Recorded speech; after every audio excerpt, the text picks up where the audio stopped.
नमस्कार, अभिनंदन।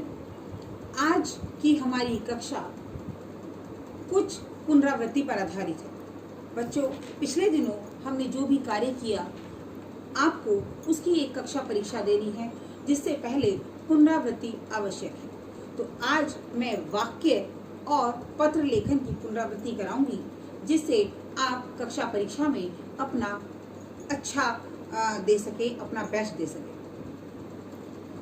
सबसे पहले हम पत्रों की बात करते हैं। पत्र दो प्रकार के होते हैं, औपचारिक और अनौपचारिक। औपचारिक पत्र हम व्यवसाय से संबंधित लोगों को लिखते हैं और अनौपचारिक पत्र हम अपने मित्रों, रिश्तेदारों आदि को लिखते हैं। औपचारिक पत्रों के अंतर्गत सर्वप्रथम जब हम शुरुआत करते हैं तो हम सबसे पहले संबंधित व्यक्ति को संबोधन लिखते हैं। जैसे यदि हमें अपने प्रधानाचार्य को पत्र लिखना है तो प्रधानाचार्य, विद्यालय का नाम और उस स्थान का नाम जहाँ पर वो विद्यालय है। इसके बाद हमें संबोधन के पश्चात विषय लिखना होता है और हम विषय हेडिंग डालकर विषय को उल्लेखित कर आगे प्रमुख विषय लिखते हैं, जिस विषय के कारण हम वह औपचारिक पत्र लिख रहे हैं। इस प्रकार विषय और इसके पश्चात शुरू होता है महोदय और हम फिर पत्र शुरू करते हैं। इस पत्र को हम तीन भागों में बांटते हैं, एक प्रारंभिक, एक मध्यांश और एक अंत। प्रारंभिक आपका विषय पर आकर समाप्त हो जाता है, जहां हम शुरुआत संबोधन से करते हैं, जगह का नाम लिखते हैं, स्थान विशेष का नाम लिखते हैं, इसके पश्चात विषय लिखते हैं और उसके पश्चात महोदय संबोधित करते हुए या महोदया संबोधित करते हुए पत्र की विषय वस्तु आरंभ की जाती है। पत्र की विषय वस्तु हमारे प्रश्न के अनुरूप होती है। प्रश्न में या जिसे हम पत्र लिख रहे हैं उसका जो कारण है पत्र लिखने का, वह उस विषय वस्तु के अंतर्गत आता है। सर्वप्रथम हम विनय पूर्वक संबोधित करते हुए उनसे प्रार्थना करते हैं, जैसे सविनय निवेदन यह है कि, या श्रीमान जी मैं आपका ध्यान इस ओर आकर्षित करना चाहता हूँ।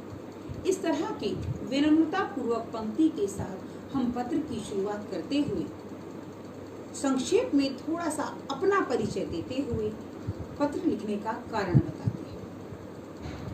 अब यदि हमारा पत्र लिखने का कारण किसी सामान को लेकर है या किसी समस्या को लेकर है, तो हमने वो सामान बताया कि मैं अपना जो है मुझे हमारे पड़ोस में ये समस्या है या हमारे शहर में ये समस्या है या विद्यालय में कोई समस्या है। अगर हम प्रधानाचार्य को लिख रहे हैं तो हमने समस्या बताई, उसके समाधान का एक या दो उपाय और जो हम सुझाव के रूप में दे सकते हैं, और उसके पश्चात उससे होने वाला लाभ। जैसे हमने प्रधानाचार्य को खेल सामग्री के लिए पत्र लिखा, तो हम शुरुआत में प्रधानाचार्य को अपने पत्र का कारण बताएंगे कि हमारी कुछ प्रतियोगिताएं होने वाली हैं या हमारे विद्यालय में जो खेल का सामान है वो खराब हो गया है, पुराना हो गया है, इसके लिए हमें आवश्यकता है। इस प्रकार कारण और सुझाव, जैसे कि यह हमारे लिए आप उपलब्ध करा दें ताकि हम प्रयास कर सकें और अच्छे से अच्छा प्रदर्शन आगे आने वाली प्रतियोगिताओं में कर सकें।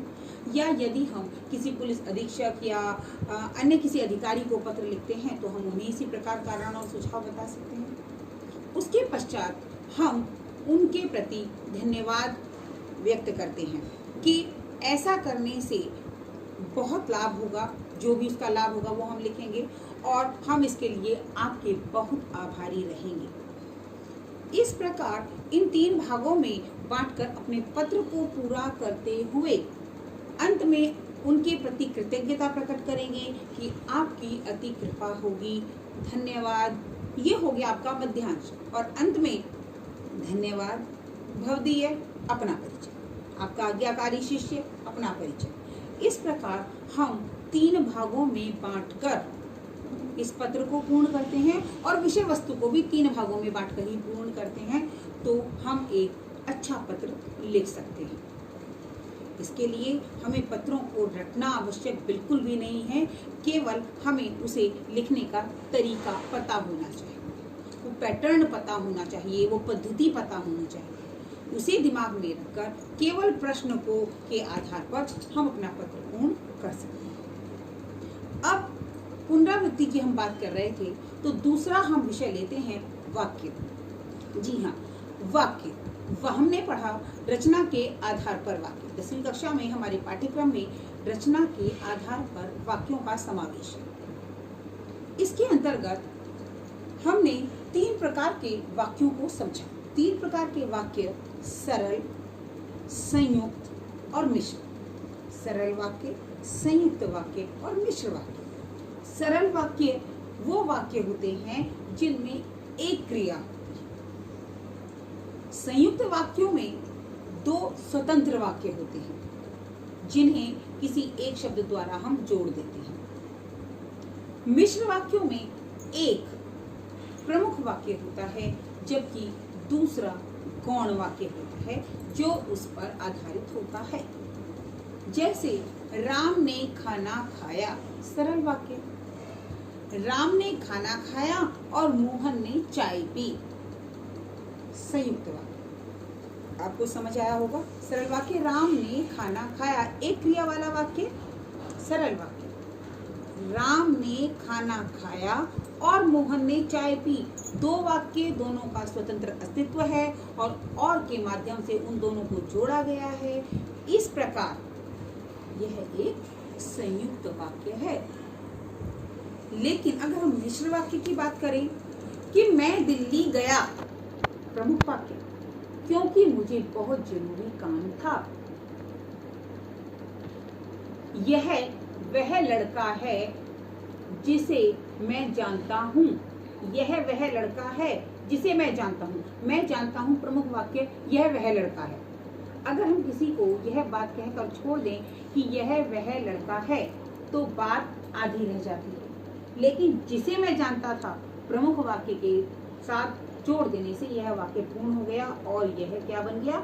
मिश्र वाक्य। लेकिन पिछले वाक्य में हमने समझा था कि राम ने खाना खाया और मोहन ने चाय पी।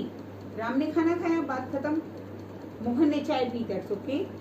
दोनों वाक्य अलग अलग हैं लेकिन हमें इसे एक बनाना है, तो राम ने खाना खाया और मोहन ने चाय पी, तो ये हो गया हमारा संयुक्त वाक्य। और सरल वाक्य में फिर से पीछे वाले वाक्य पर आते हैं। राम ने खाना खाया, एक क्रिया वाला साधारण वाक्य जो है सरल वाक्य कहलाता है। इस प्रकार ये तीनों वाक्य के प्रकार हैं। एक बार फिर मैं दोहराना चाहूंगी। नंबर 1 सरल वाक्य, नंबर 2 संयुक्त वाक्य और नंबर 3 मिश्र वाक्य। इन्हें आप जितने ज्यादा उदाहरणों के द्वारा समझने का प्रयत्न करेंगे और जितने ज्यादा वाक्य लिखेंगे, एक दूसरे में परिवर्तित करेंगे। जैसे आपने एक मिश्र वाक्य लिखा, उसे संयुक्त वाक्य में बदलिए।